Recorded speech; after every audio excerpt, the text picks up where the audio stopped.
Hi and welcome to Mind Matters, where I, Duncan Price, chat with this guy, Paul Newton, about the mind, funnily enough, and why we think it matters. Today we're talking about beliefs, and in usual Mind Matters style, we jumped on this video together all of 3 minutes before we went live and have done zero prep because this show isn't about prep. This show isn't I'm about so glad. planning what we want to do and tell you and being like organized. Ugh. No, this is about just two blokes who have a shared passion for this weird thing that all humans have in here that constantly malfunctions in beautiful ways. And we want to help you to understand it a bit better, partly because we just really enjoy it, and partly because we both love being the center of attention. So here's a platform where we can do that together. I think that sums it up about right, doesn't it? Yeah, that was pretty good. I like that. I think you should just put that together and that will be the whole description for everything we ever do together. That works. That sounds good. Sounds good. So we've got some people watching us live, which is always good to see. So say hello in the comments. Let us know who you are and who are you and where you're calling from. Facebook user says, "Is this live? Can I take the out of both of you live?" Yes, you absolutely can. You do it when we weren't live, so you may as well do it live as well. Why break a pattern? Oh, hi, Kat. Hello, Kismet. Brilliant. Wow, there's actually people because I can't see any of the controls because Duncan does all the sensible stuff. How does it make you feel, Paul, knowing that I'm in full control? It's weird because I know you can just kick me out and bring me back whenever you want. Right, Facebook user, who are you? Whoever he is, he's about to go and grab a pint. Do you see now? I just made an assumption there. I made an assumption. I had no idea of the gender, and purely because it said "let me go grab a pint," I assumed it was more likely to be a bloke. I don't believe that to be true logically when I think about it, but in the moment, I made that assumption. See, whereas I have had many different genders drink me under the table. It's absolutely fine. I'm not going to talk about what multiple genders have done under the table. So, today, no, this is the one, isn't it? This is the one that someone's going to record, and we're going to get in so much trouble. And I mean, they are all recorded and available for people to watch back. Just head to mindaffinity.co.uk/Mind Matters and watch as the two of us slowly unravel through the series of live videos. Because it's the first one was almost vaguely kind of professional, wasn't it? Yeah, and I think that's maybe where we went wrong. We started on such a well done show. People expected us to follow up with. I don't think people really expected that. Not those that knew us. So anyway, hold on. Hint one: I've met you both. Right, that's taken the list down to a few hundred people. And slept with one of us. That also doesn't narrow it down that much. And the last time I saw Paul was a boat in Essex. Oh my word! Okay, that was a networking meeting. Where did I? Hold on. Was I the speaker at that meeting? I'm trying to cheat and see who it was, but I realize that's just going to distract me from giving the value that we intend to give on this show. The whole show is both of us just looking down at our staring down at our phones isn't going to help anyone. Right. Okay. So what we're actually talking about, he says, yeah, you were the speaker. What we're actually talking about today is beliefs, which is a really wide and broad topic to begin with anyway. And while Paul is trying to work out who it might have been, I'm going to throw him completely off his scent and say, Paul, let's start with a definition. What are beliefs? Right. Do you know what? I've always said that beliefs are one of the hardest things that you can change in a human being. And I believe that to be true. I am happy to be proved wrong.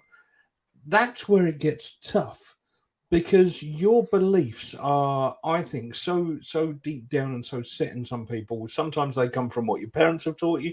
Sometimes they come from what close friends have taught you. Sometimes they come from a magical, mystical being that you want to believe in and you think is true, and I have no idea of them. To the point that I can remember nearly getting into a fist fight with somebody because he was telling me that he believed this football team was the best one in the whole wide world ever. He's used to somebody coming back with an argument of, but My football team's the best one ever. When I threw back the argument of I don't care because I don't watch football, it messed with his head so much that he actually wanted to have a fight with me. And Excellent. yeah, so your beliefs are so important to you, and I promise you, for the next half an hour, I'm going to do my best to not stamp on anyone's beliefs. Okay? Okay, Because that but I gets me mean, in trouble. so so Yeah. many things already that I want to say to that. So first and foremost, like stamp away, because I think with the disclaimer that people understand that you're asserting your beliefs, potentially questioning other people's, but I know you well enough to know you respect that other people have their own beliefs. And just because you don't agree with them doesn't mean that you don't respect them having that belief, right? Yeah. So, Yeah. right, I'm going to start with a big scary one, religion. Right? I'm not religious at all in any way, shape, or form. I do not believe that there's anyone above the clouds that are looking after us and keeping an eye on me or watching the stupid things that I get up to. Thank However, God, right? Otherwise, you probably wouldn't get up to half the things you get up to, right? and mate, the fact that you said thank God to that is The just irony, right? amuses me even more. Um, but obviously, if you look at the amount of money and business structures that are around that belief in its many different forms, there's a lot of people that don't agree with me. That's fine. That is absolutely fine. I can carry on living, and so can you. And I What think I there's don't, a world of difference between an individual's personal religious beliefs and yeah, a religious organization. Um, yep. but that could very easily derail the conversation away from the core of what we're talking about. So maybe we don't go down that route too much. But one of the things that I See, think is this is important, you it. said, let's start This with one's like a massive minefield for both of us. yeah. Well, you Okay. said let's start with a really big one, Yeah. religion. And actually, one of the things that I was going to say frustrates me, it kind of doesn't anymore because I'm over it, but it used to really frustrate me, is that religion was seen as some kind of sacrosanct thing where you can't question that. And to me, the moment that anything becomes above questioning is the moment that I become instantly resistant to it. Because, well, why should we not question it? Everything should be questioned. If something's reliable, all the more reason to question it, because then you understand it more, you can learn more about it. Um, so yeah. Yeah, that's a really nice way of looking at it. Why shouldn't we question? Because surely that shows a level of interest, at Yeah. least. Yeah. And if you don't want me to question, then maybe I'm not the right person to talk to about it. Well, absolutely. Nagel says, sorry, the Facebook user that we don't know who it is says he feels like we're not spending enough time trying to figure out who he is, but we'll move past that. Well, yeah, but Because if that was someone with with the initials MN, then that would be because he wants it all about him and not I about really what hope we're it is doing. him, because if not, I've probably just upset whoever it actually is. This is it. So I love the fact that we've both gone for the same guess, and we could be one of the completely things that you wrong. said there when you were defining beliefs was Yeah. that you consider beliefs to be one of the hardest things to change. No, I think you said the hardest, but I don't know if you were using hyperbole with that. So that instantly brought two thoughts to my mind. One is you're absolutely right. They can be one of the hardest things to change, but they can also be really instant to change and really easy to change.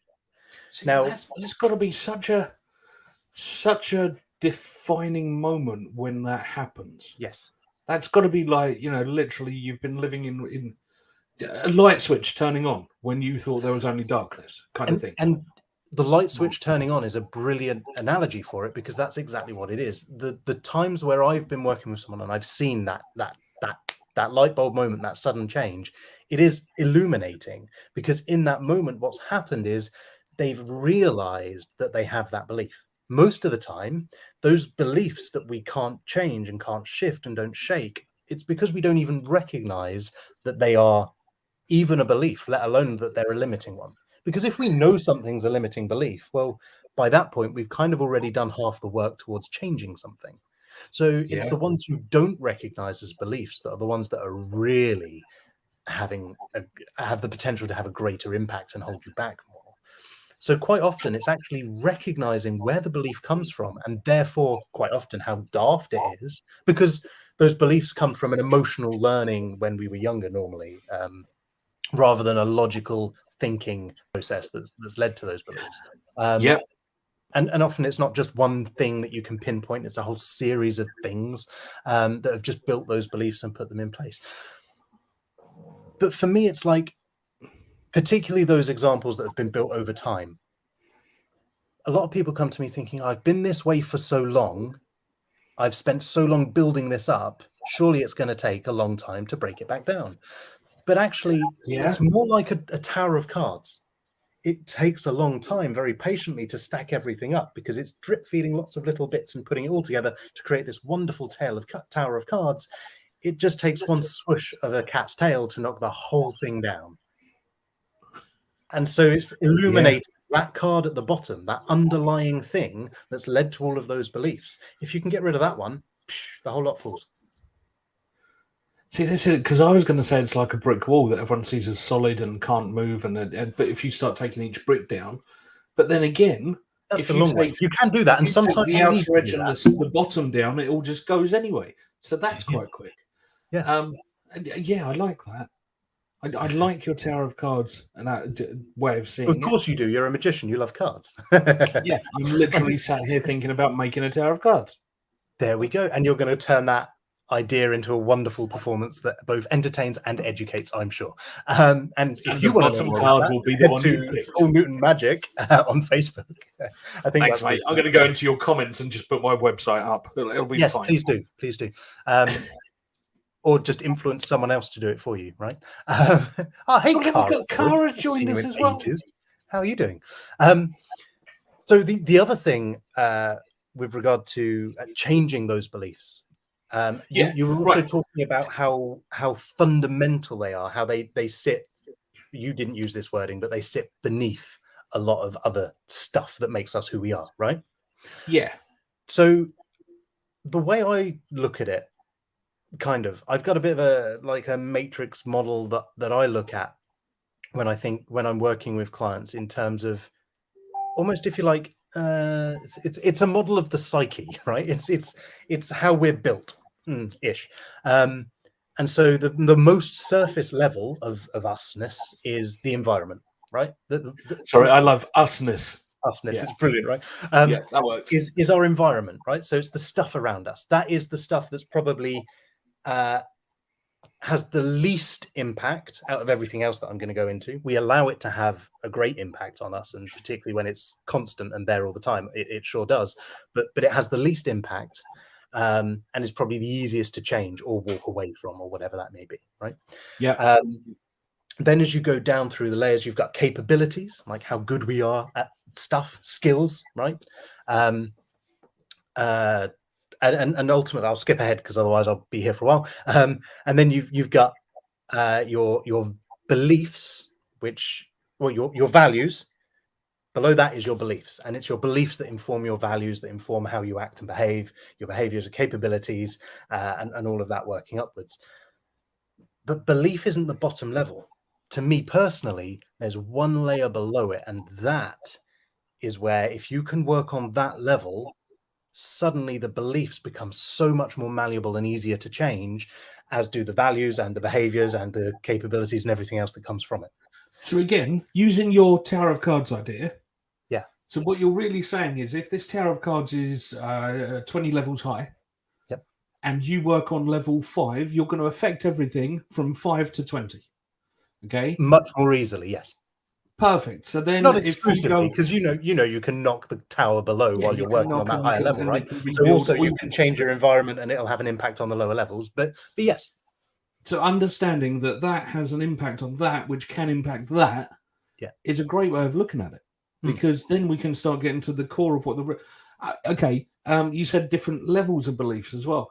I've got a really good buddy of mine. He's amazing at what he does. I think I can say he's in the police in one way, but I can't say exactly what he does.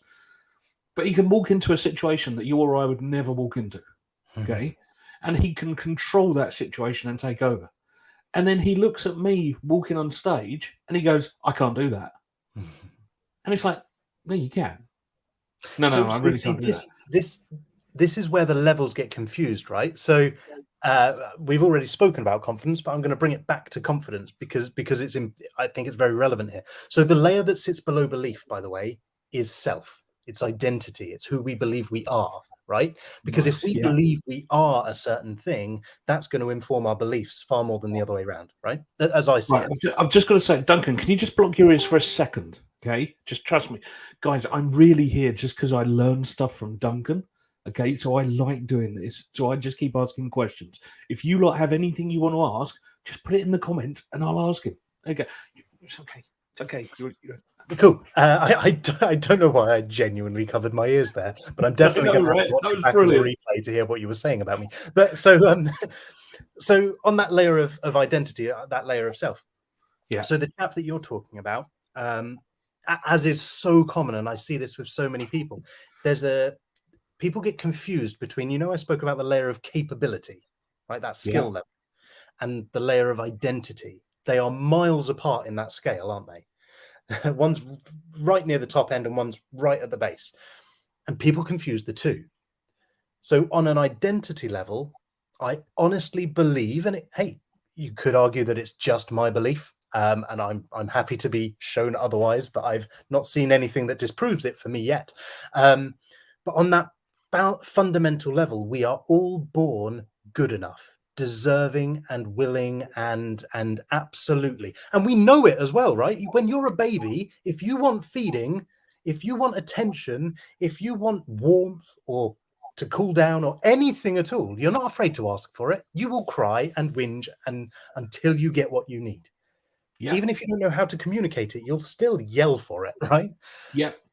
We kind of learn not to do that. We put noise in the way of it, but we've all got that belief, that understanding that we are worthy, right?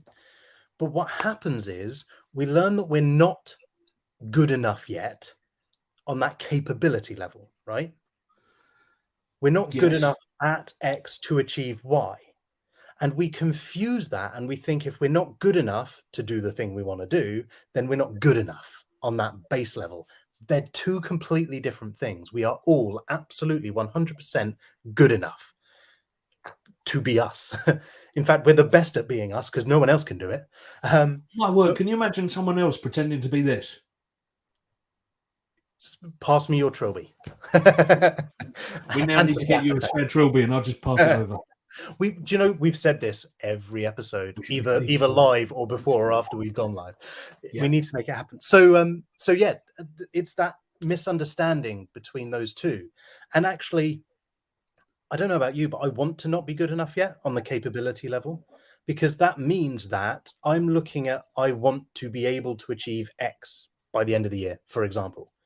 Well, if I want to achieve something more than I can achieve now by the end of the year, by default, I have to not be good enough yet, right? Because I won't learn Yeah. anything if I already know it. And I But personally also enjoy that shows a very good attitude from you because you've always got the I want to be learning attitude. I Whereas always do now. I haven't always. One of the were things you I've not, let get in the hold on, way of that, when was that switch then? Do you know when that switch happened? it was more gradual than that. It wasn't just a switch. But ultimately, so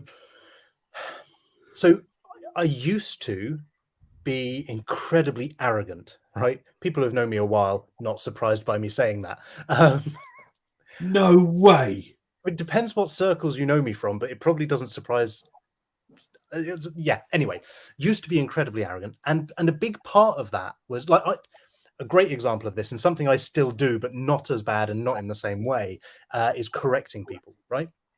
Correcting grammar. That's someone's reaction, I think, to me saying I'm arrogant, or used to be. But See, the problem now is I don't know if that's the same Facebook user as before or another Facebook user. who knows? I Who know, knows? right? But yeah, no, I was incredibly arrogant, and so I used to correct people a lot, and I used to convince myself I was correcting people a lot because I wanted to help them, which on some level was true, but focusing on that level was just helping me to ignore the fact that actually, realistically, I was doing it because if I put them down, if I correct them, it makes me look better, and it shows how much I know.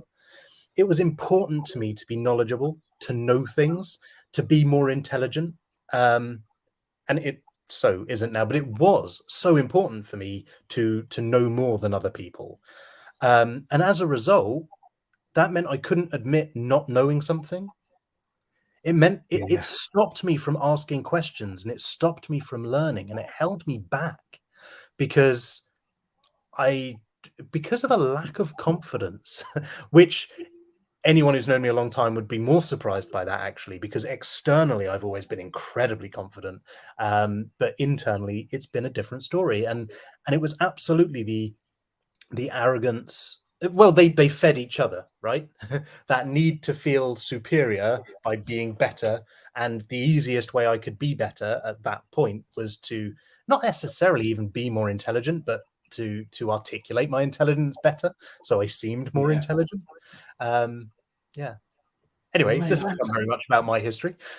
yeah, but it has. But you and I both we do have some differing beliefs. We do have some very similar beliefs and knowledge. But what I'm really interested in is something that you touched on a little while back: is self-limiting beliefs. Yes. I know I've had lots of that. I won't go through what they all were now, but it's a lot along the lines of not good enough to be there. Not, I cannot take that position because I'm not good enough. Things like that. Whereas now it's much more an attitude of, I'll give it a go. We'll see what happens. Mm. I've worked in the entertainment industry a long time, and I've seen what damage it can do to be too self-confident to the point of arrogance. And you do get a lot of entertainers who, I'm the best at everything, get out of my way. And then when they screw up, they're like, why is nobody here to help me and be my friend? It's because you've annoyed everyone. They don't care anymore. But to what I'm really interested in is different types of self-limiting beliefs and how people can knock them out of the way. Now, again, I word that carefully because we actually, right at the start of this, we both talked about how quickly can you get rid of a belief? How quickly can a belief be removed? And I said, I think they're quite solid and they're the hardest thing to move. Then you said, I kind of see it like a tower of cards. And if you do it right, actually just one swift, was it a cat's tail could Yeah, wipe them out. And you go, actually, yeah, it depends on the belief. It depends on the person. It depends and on their that's it. view So of it. it's not that you were wrong. It's that there's different circumstances, different approaches, different people, different beliefs. Yeah. Yep. And actually, do you know what? It's also that person's belief level in the person that's helping them through it. Oh, 100%. Yes. Yeah. Yeah. So if somebody loves my approach to this and doesn't like yours, I've got a better chance of getting them a quicker and more solid result. And if somebody loves your way of doing it and believes in you more, you've got a much better chance. And actually, guys, what you can see here is really weird in our industry because we are both happy to go to talk to them. Talk to them Sure. because Absolutely. that's better for you to go and talk to them. And I would just change the wording slightly because I'm always changing your wording slightly, aren't I? Because that's what I do. I wouldn't say that if they trust me more, I've got a better chance, or if they trust you more, you've got a better chance. I would say good whoever they point. trust Good more, point. they've got a better chance because Yeah, it's not about us. and that's something we both do agree on. It's more about that person and how they deal with. And I think that's why we're so happy to say, yeah, go and talk to him, because we know it's about that person. Yeah, mate. There's so much. Do you know what? There's so much ego in our joined industry that actually That's why I like coming to these and chatting with you because we just go, hold on, what's in it for that person? Don't try and read while you're talking, Paul. It I goes know, terrible. right? My brain just went, no. So Kat stop says it. that sometimes you have to hear something tons of times. You can hear it without actually taking it in. But one day it drops and it makes sense and something shifts. Sometimes that's just the wording was different. Sometimes it's your own personal circumstance or situation was different. Sometimes you're ready to hear it now and you weren't before because there was other stuff you needed to do first, you know? Have you ever had it when you hear something from somebody who's really close to you? Okay. I'm not going to use the husband and wife vibe because that could get me in trouble with my wife. But someone that's really, really close to you, they say that they give you the same bit of advice hundreds of times. Okay. And then you go along and somebody, Duncan, says exactly the same phrase to you.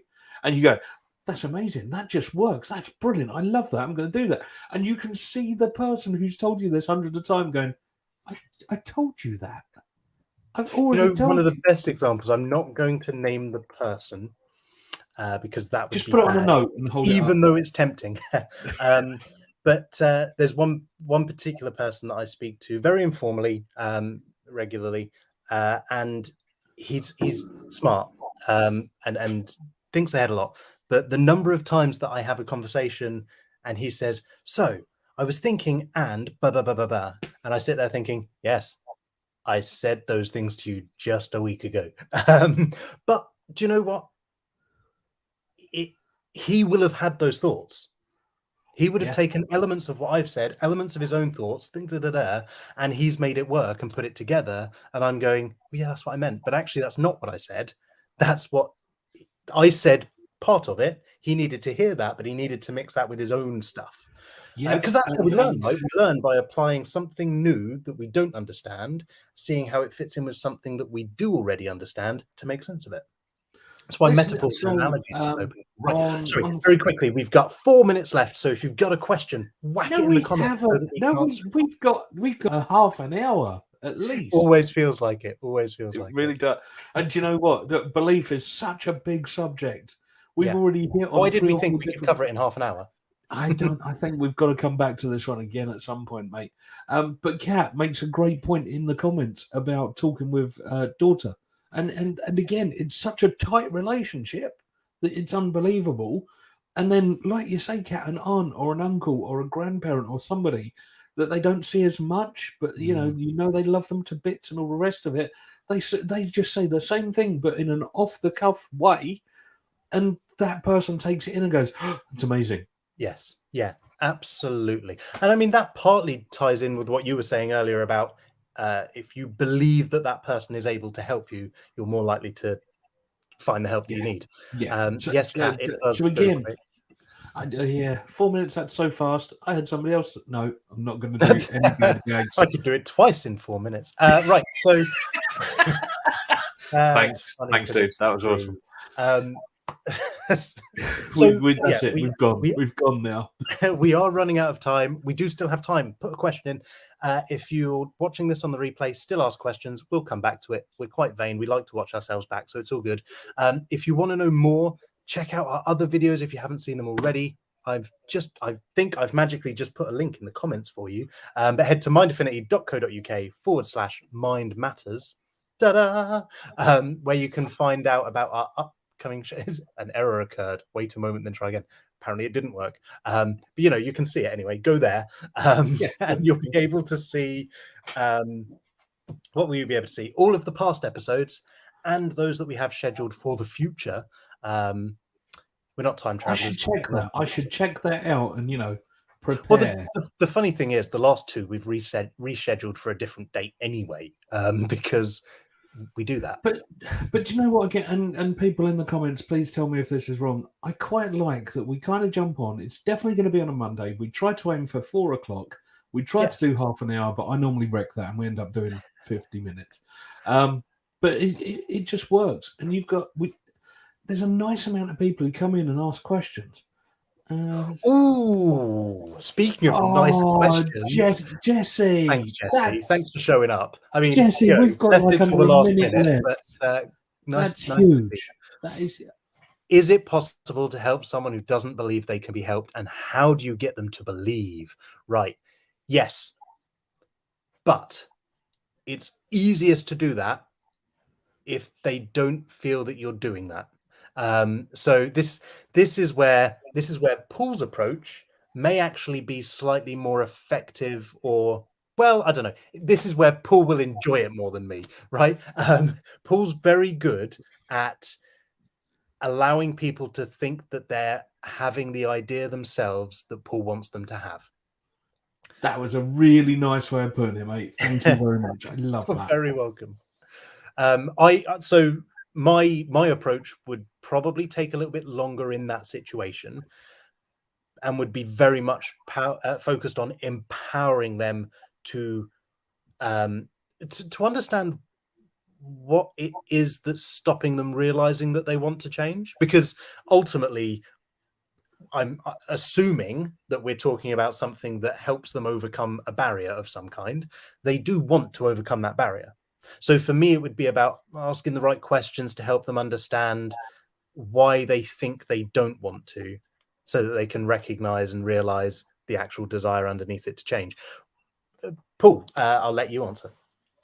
Right, so Jesse knows me quite well, and I'm going to have to be careful on this one because, Jesse, there are some people that we both know who have had changes in their lives in the last couple of years, and if you ask them about it, they just came to a realization that XYZ was okay.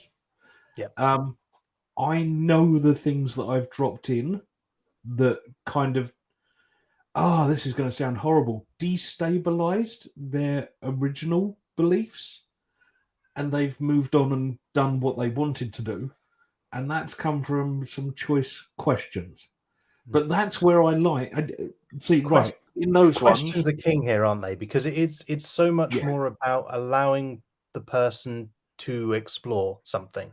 Yeah. If check out I do a whole series on cognitive biases, and I've got a video. I think I've done 2 separate videos because it's such an important one, on confirmation bias. This is when you believe something, it's easy to find evidence that you agree with that supports it, and you're very ready and quick to dismiss evidence that acts against it, right?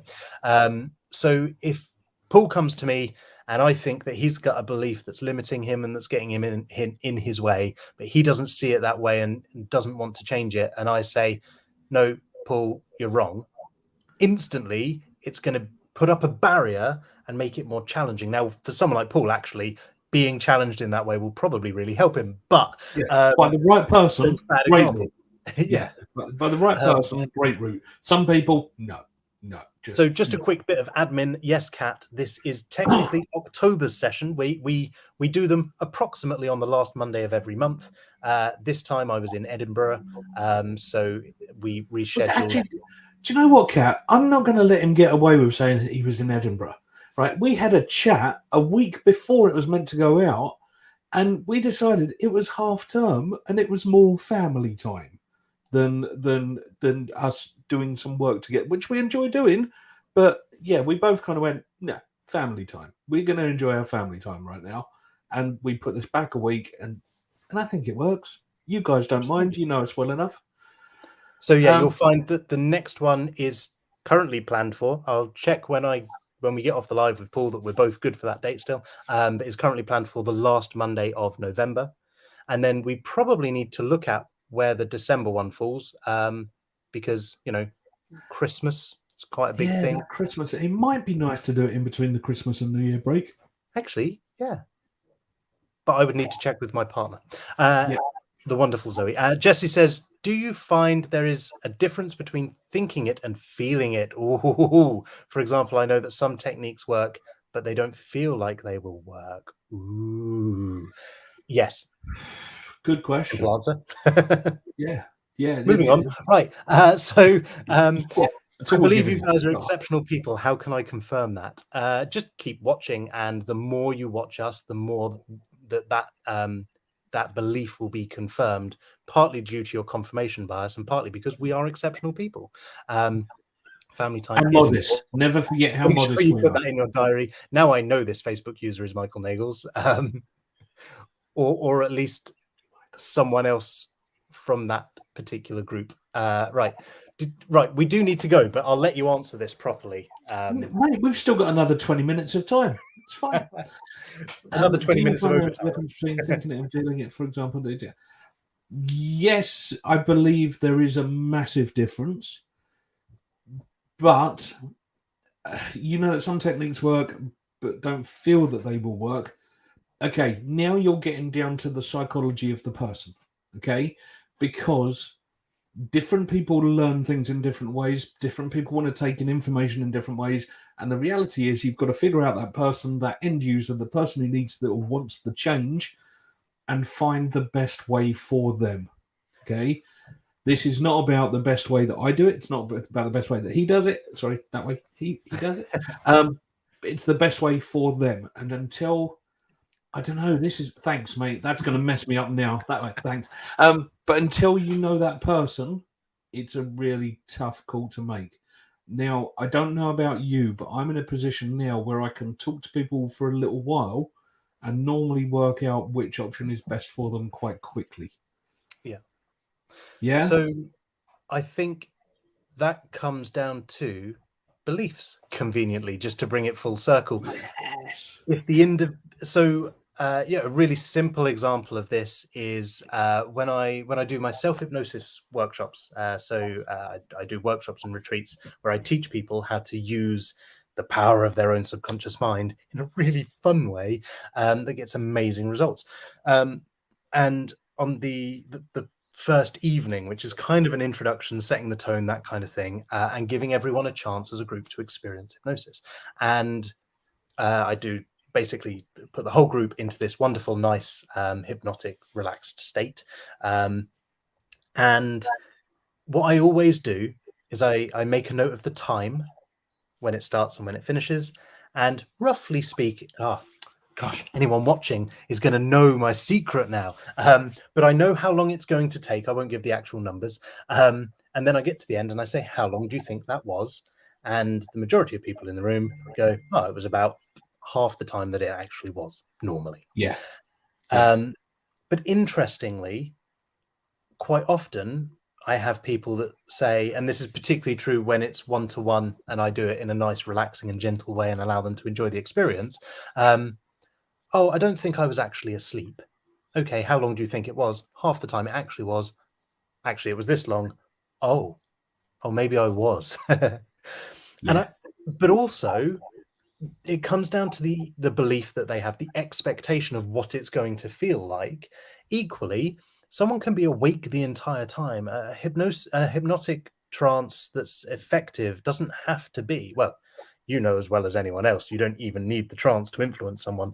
But even within a trance, you can be fully consciously aware while in that state. Yeah. But people don't necessarily expect that, partly because of what they've seen on TV or whatever. And so that belief and that expectation informs it. In fact, some people believe that hypnosis instantly takes them to a place where they're not consciously aware. And guess what? That's what happens, because that's what they believe, expect, and therefore it's what they want, because no one really wants to be wrong. It creates a thing called cognitive dissonance, but that's a whole other video. This is it. And something you touched on there is it depends on what people believe is going to happen. So television says that when you're hypnotized, you're going to do X, Y, Z, and you're going to drop, and your head's going to slump, and you're going to slump, and you're going to do this, and you'll be dribbling like an idiot, or something like that. Makes life really easy on stage, right? It really does. Really helps a lot. Yes. Also, ramping up the pressure of there's now 1,500 people watching you. Don't screw this up. Is kind of a fun way to force people down that route. But I've had people who didn't believe they were hypnotized because I didn't use the word sleep. And that just amuses me. They've kind of built this whole big anchor onto the word sleep that they then go, well, that can't have been hypnosis. But this Speaking of anchors, check out our previous video from last month, 2 months ago, where we did a whole episode all about anchors. Hold on, Kat was really good at checking things earlier. Kat, was that about 2 months ago we did? Yeah, come on, Kat, we need you. We need you. and seriously, to everyone in the chat there, thank you so much for everything that you've joined in on, because you asking questions and making it interactive for us makes it so much easier to throw these ideas around. It makes it so much easier for us to overrun by like 20 minutes. Yeah, because Duncan, one day he's going to stick to time on this, and he's going to. How is it now my fault? I gave us a 3-minute warning, and you were like, "Nah, let's carry on chatting." It's because every time you hope that I'm going to stop, and one day you'll prove me. You'll actually stop me and just kick me out. Influenced me into carrying on. That's what happened. Hold on. No, I didn't. No, you didn't. I just, it was my own volition. I decided that. In fact, I believe that it was my choice to behave in that way. And I would love to say I agree with you. Right. Paul, thank you so much. I think Kat's fallen asleep. Or she's desperately searching. You said half an hour. We're off now. So yes, thank you everyone so much. Please do keep the questions coming in. Join us again for the next one. If you want to check when it is, mindaffinity.co.uk/mind matters. We may change it, but if we do, it'll be updated on there. It'll also go out on Facebook and YouTube. So yeah, if you're on YouTube, like and subscribe. If you're not on YouTube, get over there and like and subscribe. Yeah, thank you so much for making this even more fun than it already was, chatting to Paul. I suppose that's a good place to end it and say goodbye. Yeah, mate, I thought that sounded like a lovely ending. I thought you were going to cut us out then. That was beautiful. Probably should have done, but now we've kept waffling and just made it trail off. Yeah. Yeah. That was your fault, not mine. Oh, well, I'm going to press the button now. Bye, everybody.